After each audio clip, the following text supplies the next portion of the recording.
नमस्कार बहुत स्वागत है आपका। मैं हूं आपके साथ नेहा दुबे। राजधानी रांची के धुर्वा स्थित प्रभात तारा मैदान नियुक्त वितरण समारोह का आयोजन किया गया। समारोह में मुख्यमंत्री हेमंत सोरेन ने लगभग 1500 स्नातक प्रशिक्षित शिक्षकों को नियुक्ति पत्र सौंपे। इस समारोह में स्कूली शिक्षा और साक्षरता विभाग के मंत्री वैद्यनाथ राम मंदिर रामेश्वर उरांव और सत्यानंद भोक्ता भी उपस्थित रहे। इन शिक्षकों की नियुक्ति राज्य के +2 हाई स्कूलों के लिए झारखंड कर्मचारी चयन आयोग की तरफ से आयोजित प्रतियोगिता परीक्षा के माध्यम से हुई है। इनकी नियुक्ति 7 विषयों में हुई है। इनमें हिंदी, संस्कृत, अंग्रेजी, गणित, वाणिज्य, गणित और इतिहास सम्मिलित है। अन्य विषयों में चयनित शिक्षकों को पूर्व में ही नियुक्त पत्र दिया जा चुका है। आपको बता दें कि 3 जुलाई को ही इन सभी नरवा शिक्षकों को नियुक्ति पत्र दिया जाना था। प्रभात तारा मैदान में ही तत्कालीन मुख्यमंत्री चंपई सोरेन नवनियुक्त शिक्षकों को नियुक्ति पत्र वितरित करने वाले थे, लेकिन इससे पहले ही झारखंड में राजनीतिक घटनाक्रम बदल गए और सत्ता में हेमंत सोरेन की वापसी हुई। यही कारण है कि नवनियुक्त शिक्षकों के बीच नियुक्ति पत्र बंटने में देरी हुई।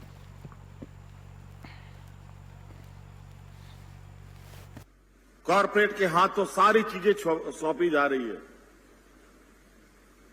नतीजा नौकरियां खत्म हो रही हैं। आज आप लोग शिक्षित लोग हैं, शिक्षक हैं, बहुत सारे सूचनाएं आप तक आती है। आप कंपैरिजन चार्ट निकाल के देखिएगा कि देश के बड़े बड़े उद्योगों ने देश के खजानों के पैसे किसने सबसे अधिक लिया और उसके एवज में किसने कितने रोजगारें दी,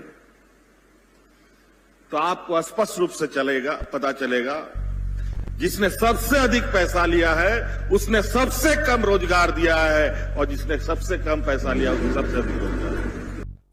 वहीं केंद्र सरकार की कॉर्पोरेट परस्त मजदूर विरोधी नीतियों के खिलाफ CITU यानी C2 राष्ट्रव्यापी विरोध दिवस के तहत धनबाद के रणधीर वर्मा चौक पर प्रदर्शन किया और 4 श्रम कानून को रद्द करने सहित अन्य मांगे इस विरोध प्रदर्शन के माध्यम से की गई है। C2 के केंद्रीय नेता सपन बनर्जी ने कहा है कि विरोध प्रदर्शन केंद्र सरकार की मजदूर विरोधी नीतियों के खिलाफ है।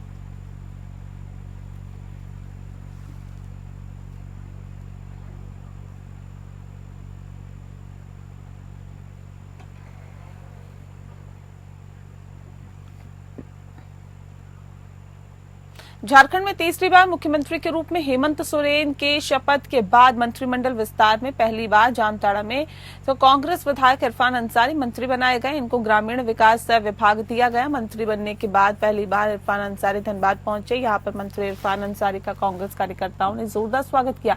वहीं उप विकास आयुक्त ने सादात अनवर से अपने आवास पर मंत्री को गुलदस्ता देकर स्वागत किया। मंत्री इरफान अंसारी ने मीडिया से बातचीत करते हुए बीजेपी पर बड़ा हमला बोला। इसके साथ ही उन्होंने प्रदेश अध्यक्ष बाबूलाल मरांडी पर भी निशाना साधा है। मंत्री ने कहा कि बाबूलाल मरांडी आजमाए हुए नेता है। बाबूलाल पुराना और घिसा पिटा कैसेट है। अब बीजेपी को नए फेज को आगे करना चाहिए। बीजेपी एक पुराना कैसेट लगा देती है। मंत्री ने आगे कहा कि बाबूलाल को यहां के लोगों ने नकार दिया है। जो संथाल की 5 SC सीट थी जो हम लोग जीते हैं, जनता ने उसे पूरी तरह से नकार दिया है।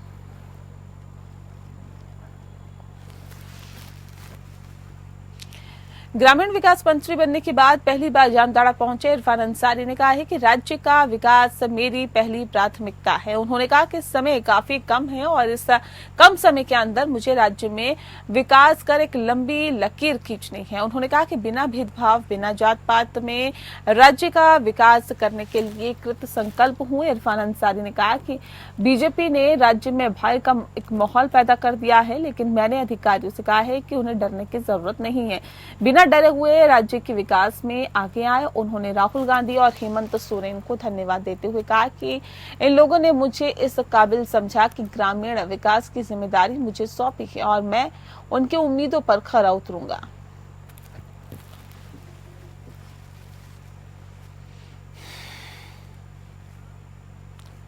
टुंडी प्रखंड के पुरनाडीह पंचायत के अंतर्गत परशुराम नगर में जलापूर्ति योजना की स्थिति को लेकर इन दिनों काफी लोगों में असंतोष है। टुंडी के लोगों को समय पर भरपूर मात्रा में समय पर जल मिले, इसके लिए टुंडी विधायक मथुरा प्रसाद महतो ने परशुराम नगर स्थित जलापूर्ति कार्य स्थल का दौरा किया है और जहां पर उन्होंने फाइलों को खंगाला तो आशा के विपरीत परिणाम मिले हैं। जहां विभाग को कुल 98 गांव में जलापूर्ति की व्यवस्था करनी थी, वहां विभाग ने मात्र 62 गांव में ही जलापूर्ति कार्य किया है। इस पर विधायक मथुरा प्रसाद महतो ने विभाग के सभी वरीय पदाधिकारी सहित जल संसाधन विभाग के कन्या अभियंता को कड़े शब्दों में चेताया है। झारखंड सरकार ने इतनी बड़ी रकम खर्च की है और फिर भी लोगों को प्यास से रहना पड़ रहा है, जो बहुत ही दुख का विषय है। इसीलिए यथाशीघ्र जलापूर्ति को दुरुस्त किया जाए, साथ ही प्रत्येक गांव में जलापूर्ति की सूची तैयार कर मुख्य गेट पर चिपकाया जाए ताकि लोगों को पता चल सके कि किस दिन कौन से गांव में जलापूर्ति होगी।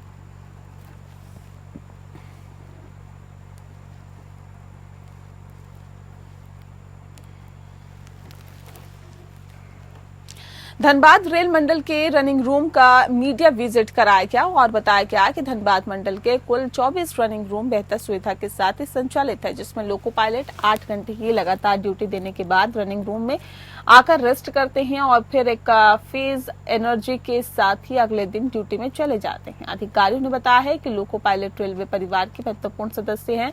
रनिंग रूम वातानुकूलित होने के साथ साथ जिम की भी सुविधा रखी गई है और साथ ही खाने का भी पूरा इंतजाम किया गया है। बता दें आपको कि पिछले 10 वर्षों में लोकोमोटिव पायलटों की कार्यस्थितियों में बड़े सुधार किए गए हैं। जब पायलट अपने मुख्यालय से बाहर होते हैं तब एक यात्रा पूरी होने पर वे आराम के लिए रनिंग रूम में आते हैं। यहाँ उन्हें 16 घंटे के हेडक्वार्टर रेस्ट, 8 घंटे की आउट स्टेशन रेस्ट और हर महीने 31 घंटे की 4 रेस्ट का प्रावधान है।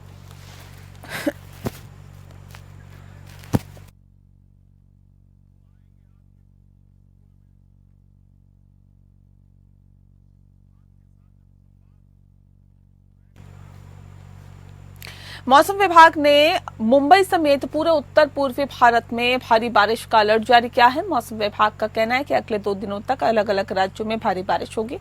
मौसम विभाग ने पुणे, कोल्हापुर और सतारा जिलों में भारी बारिश का ऑरेंज अलर्ट जारी किया है। अलर्ट के अनुसार कई इलाकों में भारी बारिश का अनुमान है। गुरुवार को भी पुणे, कोल्हापुर और सतारा में बारिश हुई थी। बारिश के चलते पंचगंगा नदी में पानी का जलस्तर बढ़ गया था और मुंबई में भारी बारिश के चलते हवाई सेवाएं बाधित हुई। फ्लाइट्स की जो उड़ान है वो भी देरी से हुई। दरअसल भारी बारिश के चलते मुंबई में धुंध छाई हुई है। कई सड़कों पर जल भराव की वजह से ट्रैफिक जाम की समस्या भी देखने को मिली है। मुख्यमंत्री विष्णुदेव साय ने छत्तीसगढ़ के प्रवास पर आए 16वें वित्त आयोग के साथ बैठक में राज्य की विशेष परिस्थितियों और आवश्यकताओं को ध्यान में रखते हुए छत्तीसगढ़ को विशेष अनुदान देने का अनुरोध किया। मुख्यमंत्री ने कहा कि छत्तीसगढ़ नवोदित राज्य है जो कि जनजातीय बहुल, कठिन भौगोलिक परिस्थितियों से घिरा हुआ और माओवाद प्रभावित है। छत्तीसगढ़ को विकसित राज्यों की बराबरी में लाने के लिए अधिक वित्तीय संसाधनों की आवश्यकता होगी। बैठक में मुख्यमंत्री विष्णुदेव साय ने कहा कि माओवाद प्रभावित क्षेत्रों में तेजी से विकास कार्य किए जा रहे हैं, साथ ही माओवाद पर अंकुश लगाने की दिशा में प्रभावी कार्रवाई की जा रही है।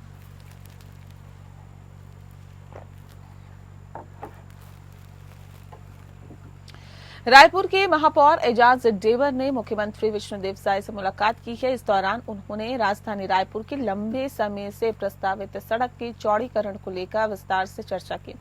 चर्चा के बाद डेवर सड़क चौड़ीकरण को लेकर आश्वस्त दिखे। मुख्यमंत्री से मुलाकात के बाद महापौर एजाज डेवर ने कहा कि मुख्यमंत्री से मुलाकात हुई है। तत्यापारा सड़क चौड़ीकरण को लेकर आधे घंटे तक सीएम से बातचीत हुई है। बता दें कि उन्होंने बताया है कि सड़क पर भूमि पूजन हो चुका है और भूपेश सरकार में 137 करोड़ रुपए उस सड़क के लिए पास हो चुके हैं और सीएम साय को बताया कि तात्यापारा सड़की चौड़ीकरण को लेकर नगरीय प्रशासन मंत्री से भी बातचीत हुई है। उन्होंने भी जल्द काम कराने का आश्वासन दिया था, लेकिन काम शुरू नहीं हुआ और सीएम साय ने गंभीरता से बातों को सुना, जल्द काम शुरू करवाने का आश्वासन भी दिया।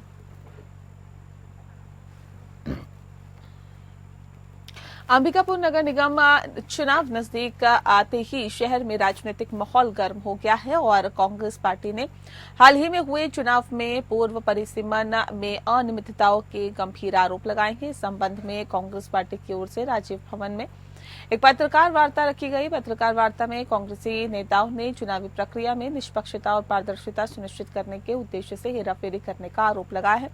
कांग्रेसी नेताओं ने कहा है कि नगर निगम अधिकारियों ने प्रस्तुत निरीक्षण रिपोर्ट में विसंगतियां पाई है, जिसके पुख्ता सबूत है, जो कि परिसीमन जांच के दायरे में लाया है। वहीं भाजपा नेता आलोक दुबे ने कांग्रेस के आप का खंडन करते हुए कहा है कि कांग्रेस निगम चुनाव में हार देखते हुए अनर्गल आरोप लगा रही है। उन्होंने कहा है कि परिसीमन पूरी ईमानदारी के साथ अधिकारियों ने किया है, जिसमें सभी नियमों का पालन किया गया है।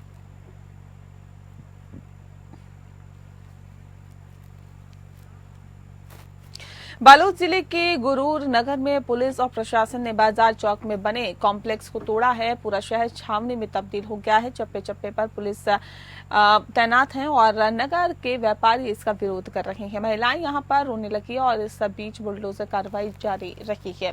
पूरे मामले पर कांग्रेस ने बीजेपी सरकार को घेरा है। कांग्रेस ने कहा है कि यहां पर प्रशासन ने किसी तरह से व्यापारियों को नोटिस नहीं दिया है, केवल 24 घंटे का समय देकर इसे तोड़ा जा रहा है।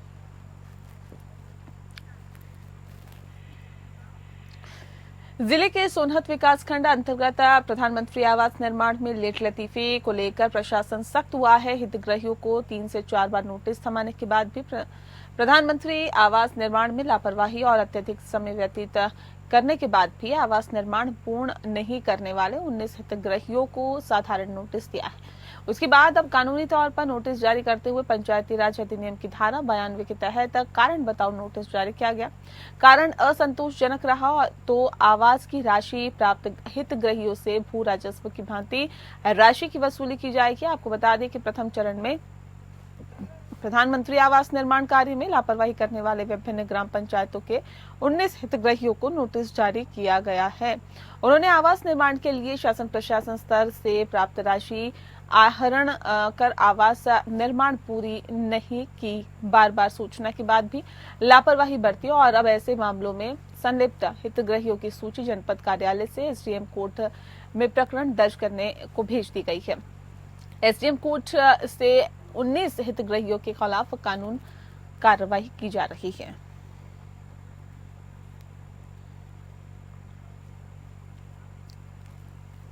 मुरैना के अंबाहा इलाके में गीलापुरा गांव में सरकारी जमीन जोतने को लेकर एक ही परिवार के 2 पक्षों में जमकर गोलियां चली है, जिसमें 3 लोगों की गोली लगने से मौत हो गई है। ये सनसनीखेज गोलीकांड अंबाहा के गीलापुर गांव में उस वक्त हुआ जब एक पक्ष के लोग सरकारी खेत को जोतने पहुंचे, तभी दूसरे पक्ष के लोग उसका विरोध करने लगे। दोनों तरफ से बंदूकें निकली और दोनों ही ओर से जमकर फायरिंग हुई, जिसमें एक पक्ष के चाचा भतीजा अमरीश और अभिषेक की घटनास्थल पर ही मौत हो गई। वहीं दूसरे पक्ष के श्याम बाबू के पैर में गोली लग गई है, जिसकी इलाज के दौरान मौत हो गई। इस गोलीकांड में 3 लोगों की मौत के बाद अब गांव में भारी संख्या में पुलिस बल तैनात कर दिया गया है। पुलिस ने दोनों ही पक्षों के खिलाफ हत्या का मुकदमा दर्ज कर मामले की जांच में जुट गई है।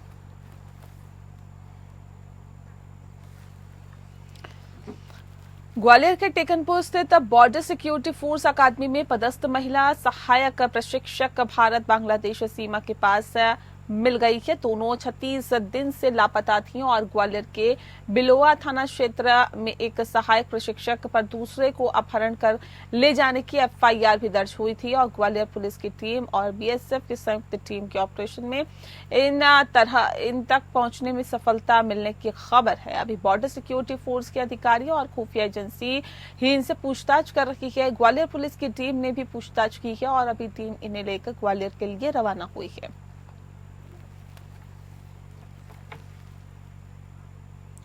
और इसी के साथ बुलेटिन में फिलहाल इतना ही। नमस्कार।